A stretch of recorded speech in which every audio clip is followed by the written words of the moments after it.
It's interesting, when the secular media, secularists come to the Creation Museum and they want to interview me, mostly their questions are about the age of the earth, and mostly they're scoffing. So they come here, they don't really ask questions about evolution and what the museum's about. The first thing they do is they say, why do you believe in a young age for the earth? Why do you believe that dinosaurs lived in recent times and didn't live millions of years ago? It's usually always about the age of the earth. It's interesting, whenever they do articles in secular newspapers, you'll often see where they say, something about the Ark or the Creation Museum. This is the group headed by Ken Ham that believes in a young earth and that dinosaurs live with people and they don't believe in millions of years. They always seem to want to categorize us that way, as if believing in a young earth means these people are nuts. Okay, that's how they want to portray it. You see, secularists believe in millions of years, and they have to. You know why they have to? Because how do you get people to believe in an impossible process, because you don't see one kind of animal changing into another today, you don't see life producing new information to go into our genes, you don't see matter producing life by natural processes, you don't see any of that, right? We can categorize all the animals and plants we see into particular groups and families in our classification system. Evolution's an impossible process. How do you get people to believe in an impossible process? You have to get people to believe in an incomprehensible amount of time. Because if you believe in an incomprehensible amount of time, given enough time, all the little changes we see, they'll add up to the big changes for evolution. The reason you don't see it? Because it takes millions of years. And it's interesting, back in 1954, George Wald, an American biochemist who received the Nobel Prize, said this: time is the hero of the plot. What we regard as impossible on the basis of human experience is meaningless here. Given so much time, the impossible becomes possible, the possible probable, the probable virtually certain. One only has to wait. Time itself performs the miracles.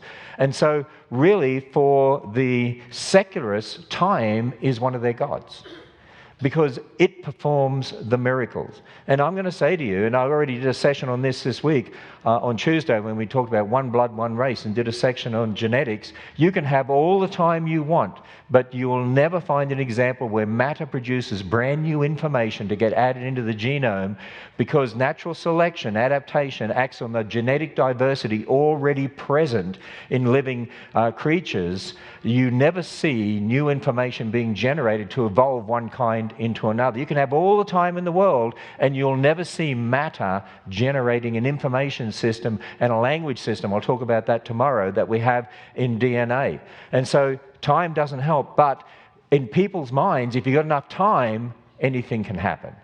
And that's why it's interesting. You take people like Richard Dawkins, that famous atheist, and I've seen people interviewed by him and seen him on panels and so on. If you say to him you don't believe in evolution, you don't believe people came from ape-like creatures, he'll mock you and say, but you're wrong, and so on. But you tell him you believe in a young earth, a young universe, and you reject millions of years, he'll go berserk.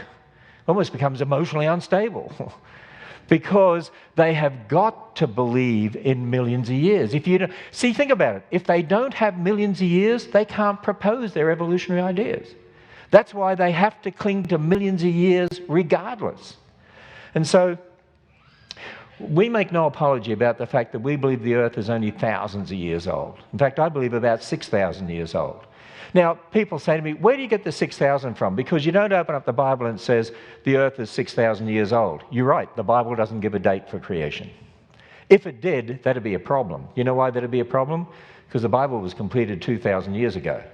So if it gave a date for creation, it means the Bible would have a mistake in it and it would be fallible. Right? But the Bible does give us a very specific history where we can actually calculate the age of the universe. The Bible tells us God made everything in 6 days. Stop right there for a moment. Herein lies a major problem. People say, but those days could be millions of years. Those days could be long periods of time. Okay, well, just put that aside for the moment. If those days really were 6 24-hour days, if God actually created in 6 24-hour days, and on day 6 he made Adam, And then we learn, as we read in the genealogies there, like in Genesis 5, we learn that Adam had a son, Seth, at 130, and then Seth fathered Enosh at 105, and Enosh fathered Kenan at 90, and Kenan fathered, I don't know how to pronounce it, Mahalalel or whatever it is, at 70, and then he fathered Jared at 65, and Jared fathered Enoch at 162, and Enoch fathered Methuselah at 65, Methuselah fathered Lamech at 107, Lamech fathered Noah at 182, and so it goes on. And you've got those very specific genealogies, and you can add up all the dates. And when you do, and you get to Noah, the flood, and then you get to Abraham, and from Abraham to Christ, and then from the babe in a manger at that time to today, it adds up to about 6,000 years. So that's where we get the age of the earth from. Okay, the Bible gives us a very specific history. You know why that history is there, by the way? To show that we're all descendants of Adam. To show that God protected the seed of the woman that he promised in Genesis 3:15, so the Savior would come when God stepped into history to be a man, to die on a cross and be raised from the dead.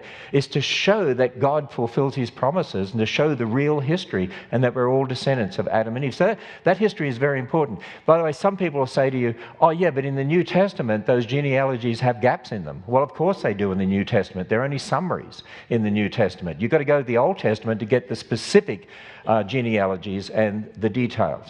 So if those days are 6 ordinary days, and that history is true, then the age of the earth and the universe, starting from the Bible, is 6,000 years.